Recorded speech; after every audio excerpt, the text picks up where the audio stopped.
నమో తస్స భగవతో అర్హతో సమ్మా సంబుద్ధస్స.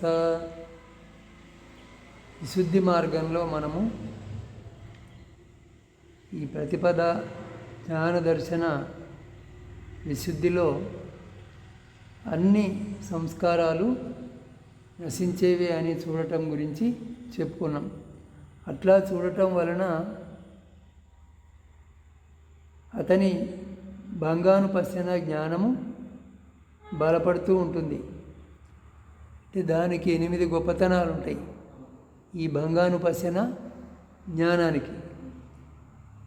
అవి భవదృష్టిని వదలటము, జీవించాలనే తృష్ణను వదలటము, సాధనలో ఎప్పుడూ నిమగ్నుడై ఉండటము, విశుద్ధమైన జీవికను కలిగి ఉండటము, వివిధ కర్మలలో ఆసక్తిని వదలటము, భయం నశించటము, సహనశీలత వృద్ధి పొందటము, ఉదాసీనతపై ఆసక్తిపై విజయం.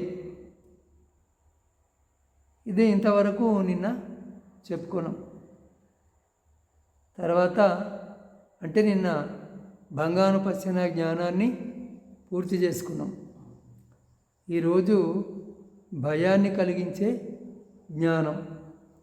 అన్ని సంస్కారాల క్షయ వ్యయ నాశనాలకు నిరోధానికి ఆలంబనంగా ఉన్న భంగానుపశ్యనను సాధన చేస్తున్న, అభ్యసిస్తూ ఉన్న, పెంపొందించుకుంటూ ఉన్న సాధక యోగికి సమస్త భవ యోని గతి స్థితి సత్వావాసాల సంస్కారాలు, సుఖంగా జీవించాలని కోరుకునే భయమనస్తత్వం కలిగిన పిరికివానికి సింహము, పులి, చిరుత, తోడేలు, యక్ష, రాక్షసులు, మదించిన ఎద్దు, వెర్రి కుక్క, పిచ్చిపట్టిన ఏనుగు, విషసర్పము, పిడుగుపాటు, శ్మశానము, యుద్ధభూమి లేదా మండే నిప్పుల బట్టి భయాన్ని కలిగించినట్లుగా భయాన్ని కలిగిస్తాయి. సమస్తము అనిత్యమే. ఏ లోకమైనా, ఏ భవమైనా, ఏ స్థితి అయినా, ఏ సత్వావాసమైనా అన్నిటికీ సంబంధించిన సమస్త సంస్కారాలు నశించేవే అని తెలిసినప్పుడు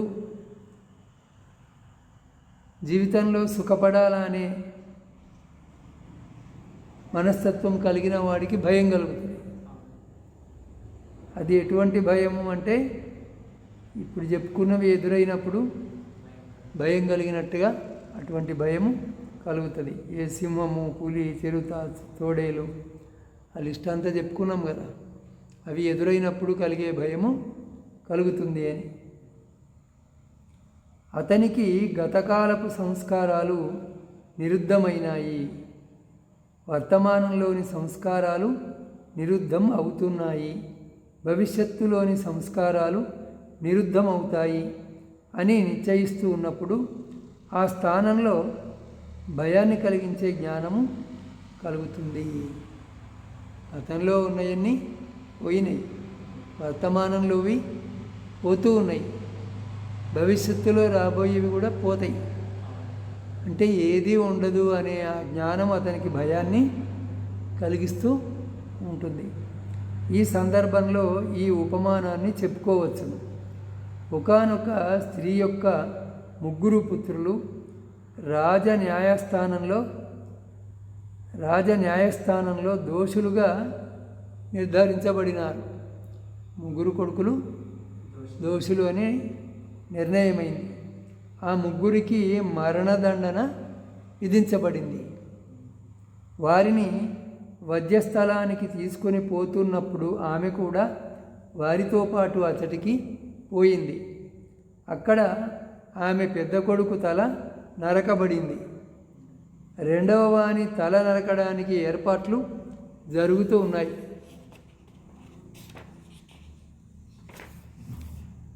అప్పుడు ఆ స్త్రీ ఇతని గతి కూడా అంతే అవుతుంది, అనగా ఇతని శిరస్సు కూడా నరకబడుతుంది అని 3వ వాని మీద ప్రేమను చంపుకొన్నది. మొదటివాడు పోయిండు, రెండవ వాడు పోవడానికి ఏర్పాట్లు అవుతున్నాయి. ఇక మూడవ వాడి గతి కూడా ఇంతే అని అతని మీద ఉండే ప్రేమను కూడా చంపుకొన్నది. ఇక్కడ ఆ స్త్రీ పెద్ద కొడుకు యొక్క నరుకబడిన తల వంటిది యోగి గతకాలపు సంస్కారాలను చూడటం. రెండవ కొడుకు యొక్క నరకబడుతున్న తల వంటిది వర్తమానంలో నిరోధాన్ని పొందుతున్న సంస్కారాలను చూడటం. అట్లే ఈ మూడవ వాని గతి కూడా ఈ ఇద్దరి వలనే ఉంటుంది అనుకోవటం వంటిది భవిష్యత్తులోని సంస్కారాలు కూడా నిరుద్ధమవుతాయని గుర్తించటం. ఇలా చూస్తున్న ఆ యోగికి భయాన్ని కలిగించే జ్ఞానము కలుగుతుంది. ఈ సందర్భంలో ఇది రెండవ ఉపమానం. ఒకానొక పూతిప్రజ అయిన స్త్రీకి, పూతిప్రజ అంటే పుట్టిన శిశువులు వెంటనే మరణించేటువంటి స్త్రీ, అంటే ఆమెకు పుట్టిన శిశువులు వెంటనే చనిపోతారు.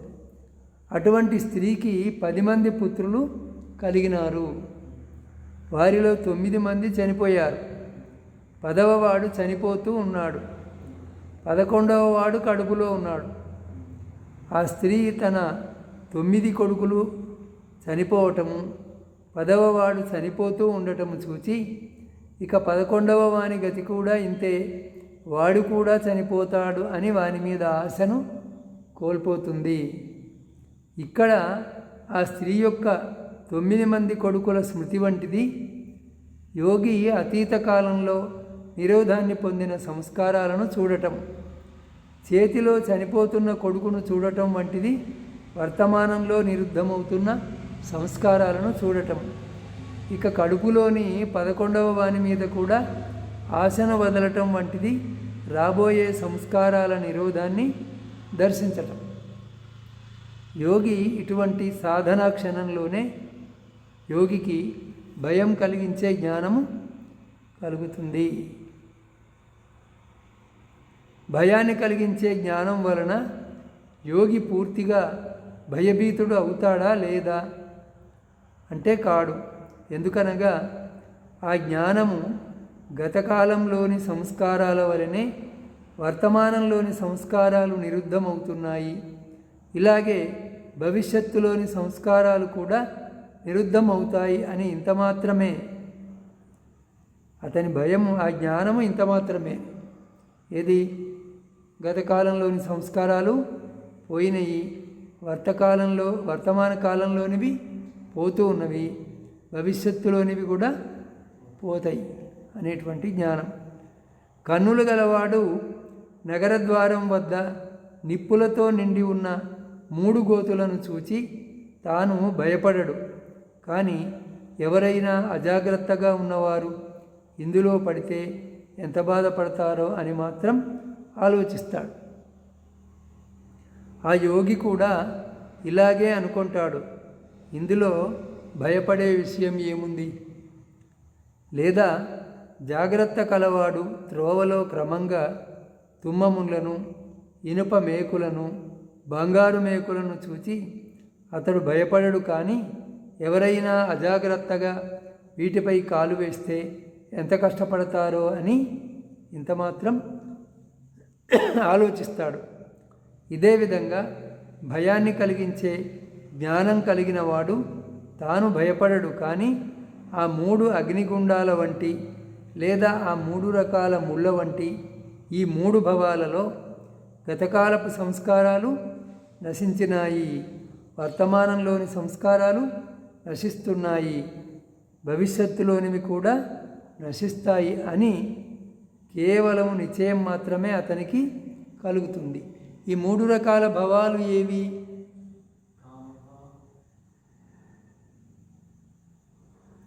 కామభవము, రూపభవము, అరూప భవము.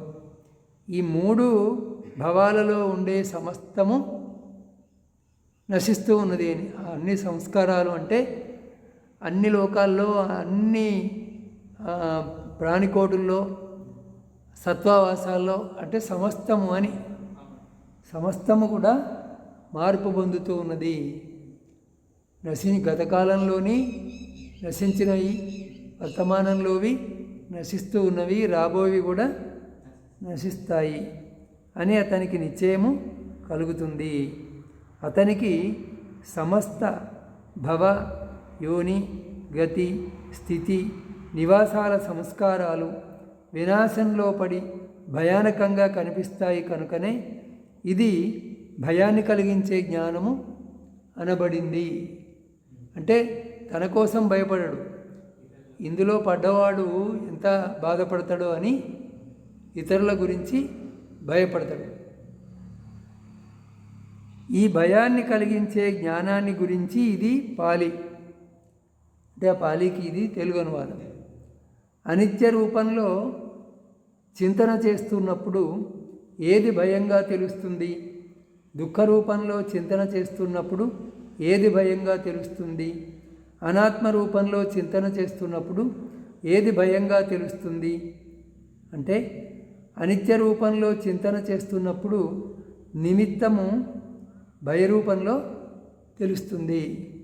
దుఃఖ రూపంలో చింతన చేస్తున్నప్పుడు ప్రవృత్తి భయరూపంలో భయరూపంలో తెలుస్తుంది.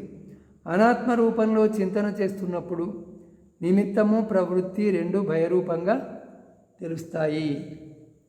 ఇక్కడ పాలీలో నిమిత్తం అనగా సంస్కార నిమిత్తం. భూత భవిష్యత్ వర్తమాన సంస్కారాలు ఇక్కడ సూచించబడ్డాయి. అనిత్య రూపంలో చింతన చేస్తూ అతడు సంస్కారాలు మరణించటాన్నే చూస్తాడు. అందువలన అతనికి మరణ నిమిత్తము భయరూపంలో తెలుస్తుంది. ప్రవృత్తి అనగా రూపభవ అరూపభవ ప్రవృత్తి, అంటే ఆయా రూపంలో పుట్టడం అని చెప్పుకోవచ్చు. అతడు దుఃఖరూపంగా చింతన చేస్తూ సుఖము అని తలంచినప్పుడు కూడా ప్రవృత్తి యొక్క ప్రతిక్షణము పీడింపబడటాన్ని చూస్తాడు. దుఃఖరూపంలో చింతన చేస్తూ సుఖము అని అనుకున్నప్పుడు అప్పుడు కూడా ప్రవృత్తి యొక్క ప్రతిక్షణము, అంటే గడుస్తున్న ప్రతిక్షణము, సుఖము కలుగుతున్నది అనుకున్న ప్రతిక్షణము కూడా తొలగిపోతూ ఉండటాన్ని, నశిస్తూ ఉండటాన్ని చూస్తాడు. దానివలన అతని ఈ ప్రవృత్తి భయరూపంలోనే కనిపిస్తుంది. కానీ అనాత్మ రూపంలో చింతించినప్పుడు ఈ రెండు కూడా ప్రవృత్తి నిమిత్తము శూన్య గ్రామంలా, ఎవరూ లేని ఊరులాగా, ఎండమావుల్లాగా రిక్తము, తుచ్చము, శూన్యము, యజమాని లేనటువంటిది, మార్గదర్శకుడు లేని నడకలాగా అనిపిస్తుంది. అందువలన అతనికి నిమిత్తము ప్రవృత్తి రెండింటిలోనూ భయమే కనిపిస్తుంది. ఇది భయాన్ని కలిగించే జ్ఞానం. ఇంకా ఆధీనవాన్ని చూసే జ్ఞానం. ఆధీనవం అంటే ఏమిటి? ప్రమాదం. ఆధీనవం అంటే ప్రమాదం. దాని గురించి తర్వాత చెప్పుకుందాం. ఈరోజుకు ఇది చాలు.